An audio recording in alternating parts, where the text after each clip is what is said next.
No nosso primeiro vídeo da série sobre planejamento tributário, nós falamos de forma ampla sobre a importância do planejamento tributário e as consequências de um planejamento mal feito.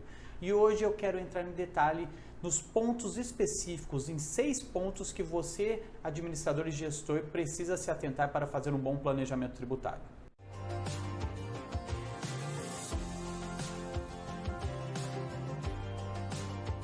Olá, meu nome é Danilo Campos, especialista em gestão de empresas da Astec Contabilidade, e hoje vamos dar sequência na nossa série de vídeos sobre planejamento tributário.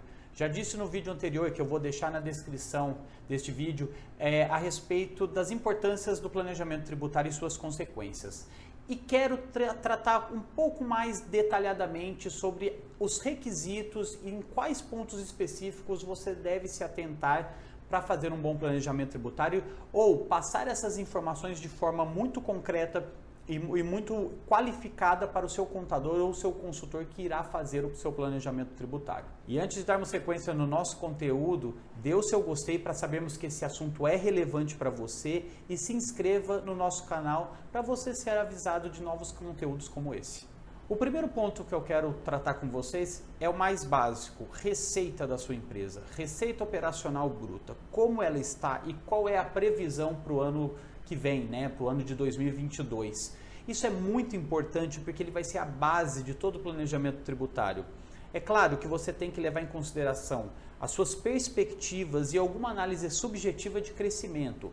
Pega-se, então, o que foi realmente praticado no ano anterior, ou no ano de 2021, e projeta para o ano de 2022 as perspectivas em que você, administrador, entende que sua atividade vai crescer. É claro que tem que levar sempre em consideração também indicadores de inflação, os índices de inflação, o IPCA, por exemplo. Então, o crescimento real da sua atividade ocorrerá em 2022 ou não? Ou apenas você trabalhará apenas para cumprir aquela meta da inflação que você tem que agregar na sua receita operacional bruta? Isso é de extrema importância porque isso vai impactar no seu planejamento tributário.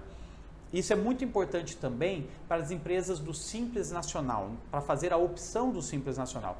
Hoje em dia, a legislação do Simples, que é um benefício que o governo brasileiro, através da Constituição Federal, inclusive, dá aos pequenos empresários, às microempresas, para que elas gerem mais emprego, para que elas movimentem a máquina do Brasil. Então, é um benefício em que quase todas as atividades hoje podem enquadrar nesse regime tributário, só que nem sempre ela é muito mais vantajosa.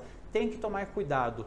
E o faturamento é de suma importância para você fazer o enquadramento da sua empresa, se vantajoso, dentro do Simples Nacional. Lembrando que o Simples vai até 4.800.000 no ano. Se você estiver abaixo disso, talvez a sua empresa possa se enquadrar no Simples Nacional e ter vantagens diversas. Um segundo ponto que precisamos nos atentar no planejamento tributário é a avaliação das suas margens de lucro.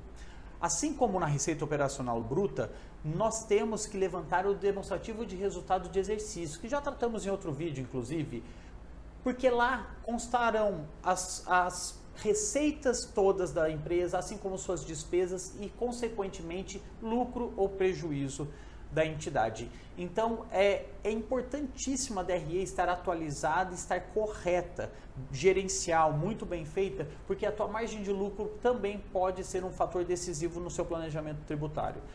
Vou dar um exemplo. Às vezes você tem um faturamento enorme, mas tua margem de lucro do seu produto que você vende ou da sua prestação de serviço tem um lucro baixinho, porque você tem que fazer muito volume para conseguir ter uma receita adequada e um lucro que remunere os sócios, que remunere a empresa. E nesse caso, por exemplo, a tua empresa pode se enquadrar, por exemplo, no lucro real, ao invés de ser o lucro presumido ou até no Simples Nacional. O contrário também é verdadeiro. Talvez você tenha uma receita baixa e uma margem de lucro muito grande em relação a essa receita, e aí o lucro presumido pode ser vantajoso. Lembrando que o presumido é aquele regime tributário que você presume lucro. Então, a grosso modo, 32% as prestadoras de serviço e 8% os comércios. Então, fique atento à tua margem de lucro, ela pode ser decisiva na hora de você optar pelo regime tributário mais vantajoso para você e ter uma economia financeira. Um terceiro ponto que a gente precisa tratar é em relação às despesas e custos operacionais. As despesas também, como eu disse, elas vão influenciar na margem de lucro da sua empresa, né? Na DRE. Então fique atento a isso, porque as despesas elas podem refletir o melhor regime tributário, principalmente no que se refere ao lucro real. Baseado no lucro real, nós temos que adicionar todas as despesas possíveis para que a margem de lucro caia e você pague menos imposto de renda e contribuição social. Vale lembrar que a gente tem impostos que se aplicam sobre o faturamento e impostos que se aplicam sobre o lucro, tá? PIS, COFINS, ICMS e ISS sobre o faturamento, imposto de renda e contribuição social sobre o lucro. Mas, sem fazer contas, nós não conseguimos fazer cálculo do devido regime tributário que você deve enquadrar a sua empresa. Folha de pagamento, outro ponto que eu queria trazer para vocês aqui, extremamente importante, porque baseado na folha de pagamento nós temos o pagamento da contribuição previdenciária. Lembrando que a Previdência, o INSS, tem aquela parte descontada do funcionário, mas tem a parte patronal, que é a empresa que paga. E quando que é vantajoso e quando não é? Um outro exemplo, faturamento alto e receita e folha de pagamento baixa, por exemplo, talvez você pode se enquadrar no lucro presumido ou lucro real. Porque eu vou pagar o INSS, mas a minha folha de pagamento é baixa.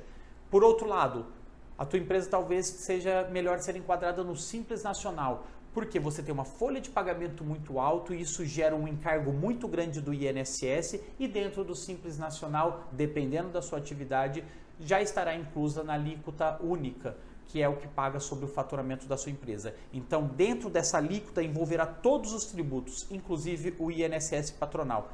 É de suma importância. Eu acho que a folha de pagamento é um dos requisitos para um bom planejamento tributário. Leve sempre em consideração isso, também para levar à despesa essa folha de pagamento, que impactará também na sua margem de lucro, no lucro real. Outro ponto decisivo no seu planejamento tributário são os créditos fiscais.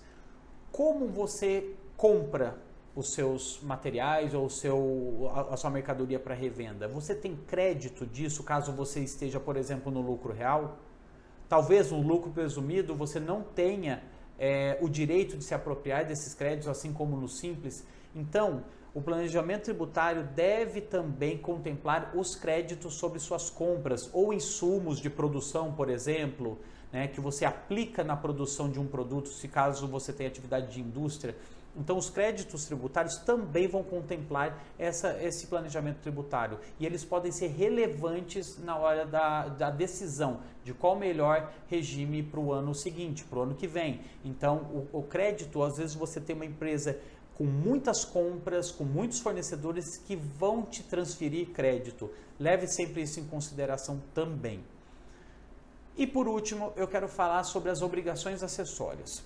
Você, empresário, precisa entender que cada regime tributário tem a sua carga também de obrigações acessórias. Além da questão financeira, né, do dispêndio financeiro que você pode ter em relação aos tributos, também existe a parte legal que deve ser cumprida com as obrigações acessórias que transmitimos para os entes da federação, Receita, Estado e Município. Lembrando, o Simples Nacional, ele é um regime tributário mais simples realmente na hora de transmitir obrigações, de transmitir informações para o governo. Então, é uma empresa com uma facilidade um pouco maior de lidar com ela, de lidar com as informações. Já o lucro presumido e o lucro real, que são empresas mais complexas, que não se enquadram no Simples Nacional, têm obrigações mais importantes e mais necessárias a serem entregues ao governo federal, por exemplo, os SPEDs, os conhecidos SPEDs. Então, se você está optando por um regime tributário, saiba que presumido e lucro real, principalmente este último, o lucro real, nós temos obrigações acessórias de extrema necessidade, de extrema importância, em que isso a gente passa as informações para o fisco e ele tem total controle, total poder de fiscalização dessas informações. Então, se você não tem uma empresa estruturada, se você ainda está em fase de arrumação da casa, tome cuidado. O lucro presumido ou o lucro real pode ser um complicador na hora de transmitirmos as obrigações para o fisco.